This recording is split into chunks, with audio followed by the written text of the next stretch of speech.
Hello YouTube, I'm Vince White. I'm an employment attorney, and on this channel, we answer publicly posted questions from YouTube users, getting folks the answers they need from an employment attorney. We have a question here from YouTube user YGGGSHHQ. Quit the username we got there. And the question is, good afternoon. It's been 3 weeks since my attorney did the paperwork for the Equal Employment Opportunity Commission. I have not yet heard back on a response if my old employer is agreeing to mediation. How long should I have to wait for a response?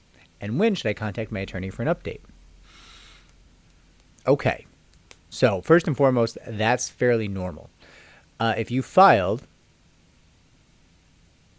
it taking 3 weeks for the other side to decide if they're going to agree to mediation or not is normal.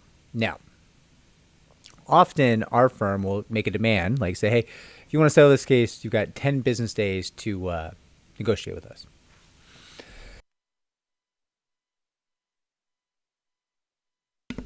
And generally speaking, almost always, most of the time, overwhelmingly most of the time, you'll get a response. Sometimes that response is like, go jump off a bridge.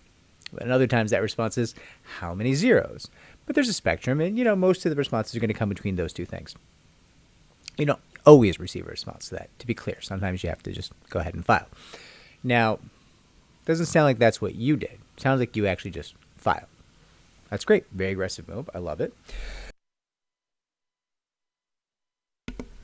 But notably, once you file, the attorney on the other side, who's probably in-house counsel, will probably be going to hire specialized counsel.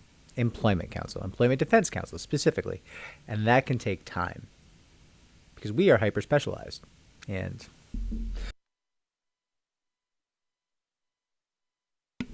in addition to being hyper specialized, we tend to be hyper expensive, especially on the defense side.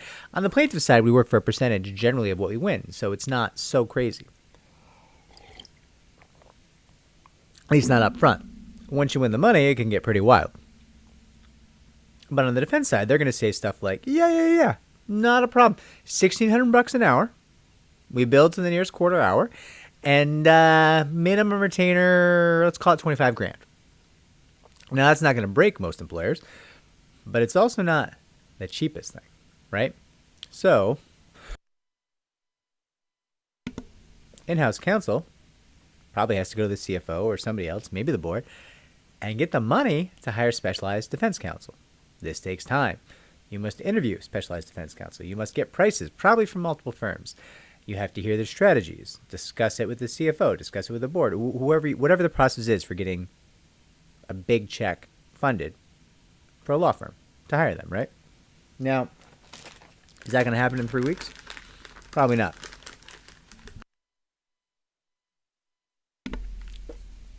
In terms of when you should hear, you're coming up. Often you'll hear within 4 to 6 weeks once you file at the EEOC level. That's not crazy. And by crazy, I mean zany, not mentally ill, just to be clear. I don't want to engage in disability discrimination. Now, your second question is, when should you contact your attorney for an update? Well, listen, first and foremost, if there's an update, your attorney should contact you. But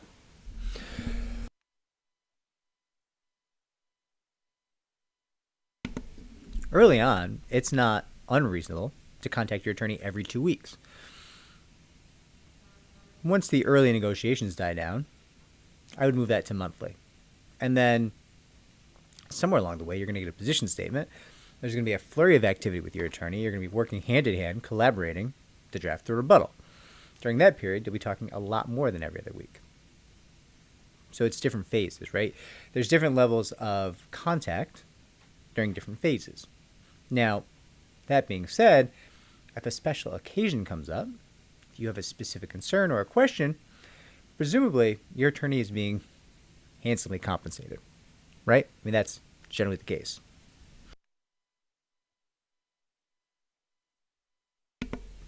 And so there's nothing wrong with saying, hey, listen, I know I called you last week, but I've got a couple of questions. And your attorney should say, Well, if you got a couple of questions, I got a couple of answers. Let's do this. Let's have a call. That's very reasonable. Now, counterpoint, if you're calling your attorney every day, your attorney might just be like, hey, listen, you got a great case, and I really want to help you. But you're kind of a jackass, and I don't have unlimited time to deal with your nonsense. So you can, like, cool it and, like, be reasonable and, like, group your questions together. Or I might have to drop your case. That happens. It's not something we really engage in. But listen, I've certainly had conversations with people like, hey, you know how you call the chat every day? We're not going to do that anymore. You can email us your questions every day. Of course. We work for you. We have to answer your questions. But, like, we don't need a half-hour call every day. And that's not realistic, right? It's not going to work in terms of the workflow. If our given attorney has, you know, a 9-hour workday and 18 clients call every day, that attorney gets 0 work done, and then none of the cases move. Not an option, not a thing, right? So I'm not saying, YouTube user, that's something you would engage in. YouTube user YGGGSHHQ, but I'm trying to give you context, right? Like, very, very reasonable. Contact your attorney. Your attorney works for you. If you have questions, your attorney should have answers. They should be responsive. They should be getting back to you. But that's also a spectrum, right? Like, as we mentioned, that would not be something that happens every day. You would group your questions together. You would call and say, like, hey, I've got 4 questions. Or even better, you would email your questions in and hopefully get an answer same day, right? Like, we have a same day callback policy. I think the same goes for emails, where, like, if you get a call from a client during the workday, that person should receive a call back the same day. If you get a call on the weekend that's not urgent, that person should get a call back Monday, right? That's the higher level of service. That's what you should be doing, because these cases can be worth a lot of money. The firm could really profit a great deal, so we owe a great duty of loyalty, a high level of service to our clients. That's great. That makes sense. The daily call, though, doesn't. And that's the difference. Now, you, YouTube user, I'm not saying, again, that you're doing anything like that. I'm just saying I'm trying to provide you a bookend to how you might think about client contact with your attorney.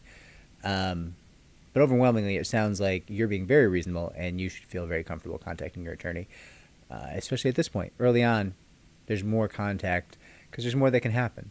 And then once things solidify, if there's like a settlement discussion, your attorney should be reaching out to you proactively. Also, there's periods where the case is kind of quiet, and rather than wait for you to contact us, we do monthly updates, status updates, in which your associate, your assigned team, tells you, hey, this is what happened this month in your case, this is where the case is, this is what we expect to happen next, boom. And then if you have questions about that, you can respond to that email, or you can schedule a call. Very, very reasonable. That's a great thing to do. It's a really great system. It helps a lot of people to stay informed about their cases, and it's very efficient, right? So it's very positive in a variety of ways. Helps us to help more people just like our clients, you know, just like you, hypothetically. Anyways, if this was helpful, like, subscribe, comment down below, share our channel so it might grow. Take care.